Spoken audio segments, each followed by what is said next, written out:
Hello friends, स्वागत है आपका प्रागो क्लासेस में। हम आपके लिए मैथमेटिक्स की क्लासेस ला रहे हैं। यदि आप इसे सीखना चाहते हैं तो हमसे जुड़े रहिए।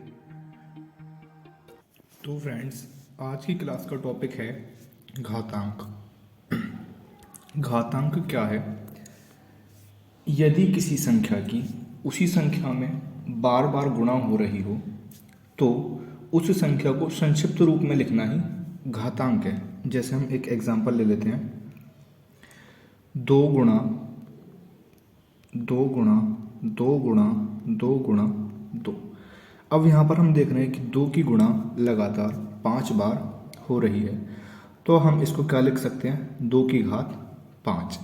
ठीक है, जो ये है 2, इसको हम आधार कहते हैं, और जो 5 ये लिखा हुआ इसको हम घात कहते हैं, यानी कि आधार 2 की घात 5।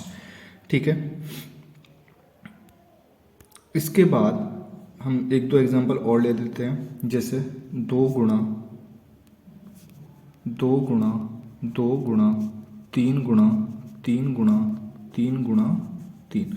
तो यदि इसे हमें घातीय संकेतन में लिखना हो तो हम इसको कैसे लिखेंगे? 2 की गुणा यहाँ पर 3 बार हो रही है, तो 2 की घात 3 गुणा 3 की गुणा 4 बार हो रही है, तो 3 की घात 4।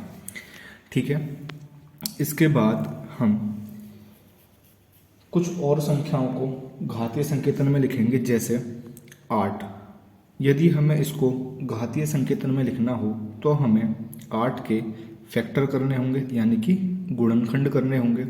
तो 8 एक सम संख्या है, तो इसको हम 2 से डिवाइड कर सकते हैं, यानी 2 से भाग दे सकते हैं। 2 से ये 4 बार डिवाइड होगा, 2 चौक 8, फिर 2 से ये 2 बार डिवाइड होगा, और फिर ये 2 से ये 1 बार।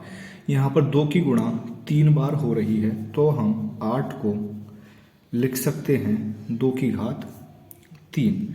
इसी तरह यदि हम 625 को घातीय संकेतन में लिखना चाहें तो हमें इसके भी गुणनखंड करने होंगे।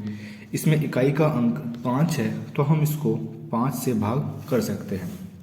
5 एकम 5, यहाँ से 1 बचेगा, ये 12 हो जाएगा। 5 दूनी 10, यहाँ से 2 बचेगा तो ये 25 हो जाएगा। 5 पंजे 25। फिर से हम इसको 5 से डिवाइड करेंगे। 5 दूनी 10, यहाँ से 2 बचेगा, ये 25 हो जाएगा। 5 पंजे 25।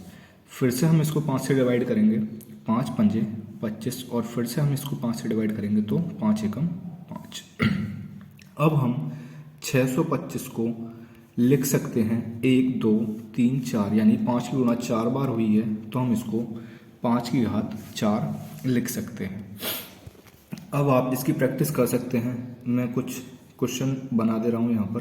15,625, 1728, 10,000, इन सभी की आपको प्रैक्टिस करनी है और इनको घातीय संकेतन में लिखना है।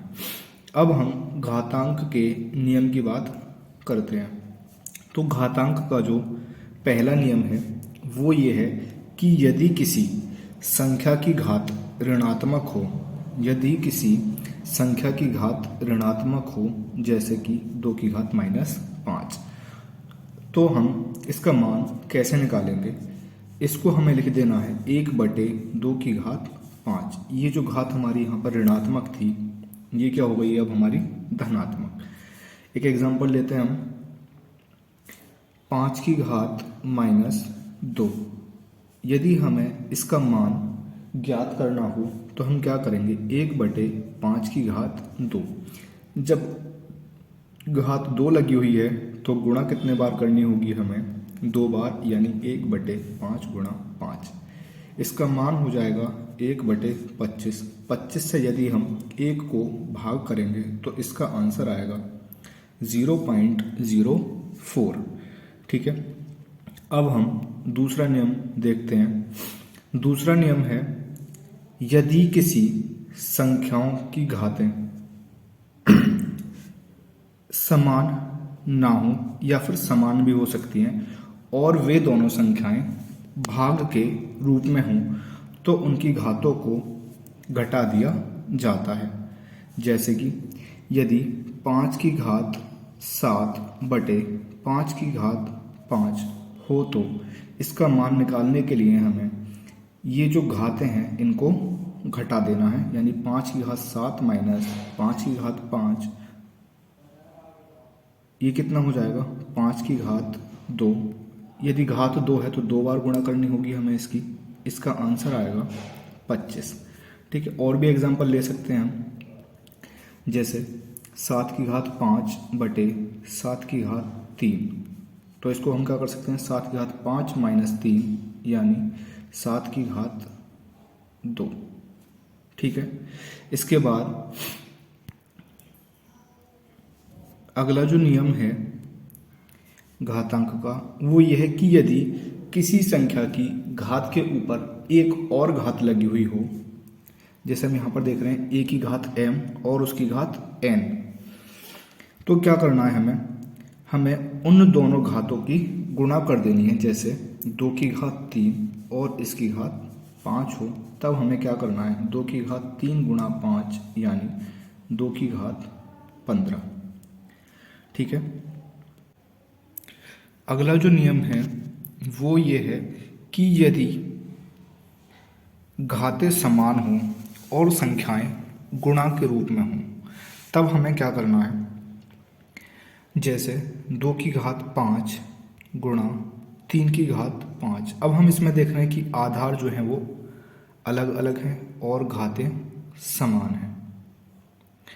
तब हमें क्या करना है, ये जो हमारे आधार हैं हमें इन दोनों की गुणा कर लेनी है, 2 तिया 6 और 6 की घात 5। इसके बाद अगला नियम है, यदि घातें समान हो और संख्याएं भाग के रूप में हों, यदि घातें समान हो और संख्याएं भाग के रूप में हों, तब हमें क्या करना है, जैसे 5 की घात 4 बटे 3 की घात 4, तो हम इसको लिख सकते हैं 5 बटे 3 की घात 4। इसके बाद अगला नियम है, यदि किसी संख्या की घात 0 हो यानी 0 हो, तो उसका मान सदैव 1 ही होगा। जैसे 5 की घात 0 बराबर 1, 100 की घात 0 बराबर 1, x की घात 0 बराबर 1। एक नियम ये है हमारे पास कि यदि संख्याएं गुणनफल के रूप में हों और उनकी घातें असमान हों या फिर समान हों, जबकि आधार समान हों, जैसे 2 की घात 5 गुणा 2 की घात 3, तो यहाँ पर गुणा में घातें जुड़ जाती हैं। ये क्या हो जाएगा हमारा 2 की घात 5 प्लस 3 बराबर 2 की घात 8। ये सारे नियम हैं घातांक के। आशा करता हूँ आपकी समझ में आ गए होंगे।